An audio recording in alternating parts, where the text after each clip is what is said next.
Hello friends, તો આજે આપણે બનાવીશું મખાના ચોકલેટ. તો અહીંયા મખાના ચોકલેટ બનાવવી એકદમ ઇઝી છે. તો હવે જુઓ કે આપણે અહીંયા મખાનાને ઘીમાં શેકી લીધેલા છે. તો અહીંયા ઘીમાં શેકી અને આપણે ડબ્બો ભરી અને રાખી દીધેલા છે. તો હવે જુઓ કે આપણે ચોકલેટને પણ આ રીતે આપણે વાતરી લેવાની છે. તો અહીંયા જુઓ કે ડાર્ક ચોકલેટ અને લાઇટ ચોકલેટ એકદમ ઇઝીલી માર્કેટમાં મળી જતી હોય છે. તો અહીંયા બંને ચોકલેટમાંથી સેમ પાર્ટ લીધેલા છે. તો આ રીતે આપણે છરીની મદદથી એને થોડીક સુધારી લઈશું. તો અહીંયા જુઓ કે બંનેને આ રીતે વાતરી અને તૈયાર કરી લીધી છે અને મિક્સ કરી દીધેલી છે. તો હવે આપણે આ ચોકલેટને હવે ગેસ પર મૂકશું. તો ગેસ પર આપણે ડાયરેક્ટ નથી મૂકવાની. તો મિત્રો અહીંયા આપણે છે ને આ રીતે પેન લઈશું. પેનમાં આપણે પાણી નાખેલું છે. તો હવે આપણે એ ચોકલેટને આ પાણીની અંદર મૂકવાની છે. તો અહીંયા જુઓ કે આ રીતે એક પેન છે, એ મોટા પેનની અંદર આપણે નાનું પેન લીધું છે. તો આ રીતે જો તમને ફાવે તો તપેલી પણ લઈ શકો છો, અથવા તો કંઈક એવું કાઠો કે એવું કંઈક મૂકી અને આપણે કેમ ઢોકળા મૂકીએ છીએ એ રીતે પણ તમે મૂકી અને એને હલાવી શકો છો.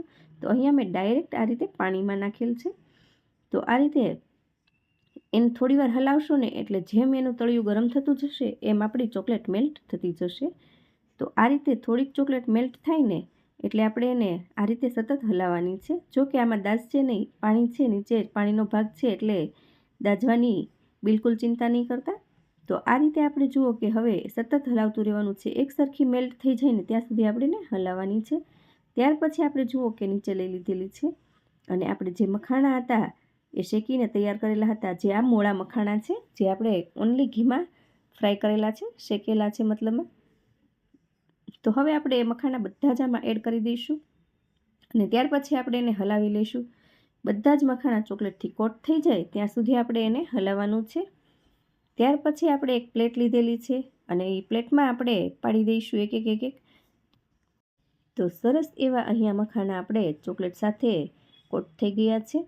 અને આ ચોકલેટ બનાવવી એકદમ ઇઝી છે અને બાળકો પણ રોજ રોજ માગે તો વધારે થાય અને ખુશ પણ થઈ જાય અને એની સાથે સાથે મખાના પણ એને ખાવા મળે છે.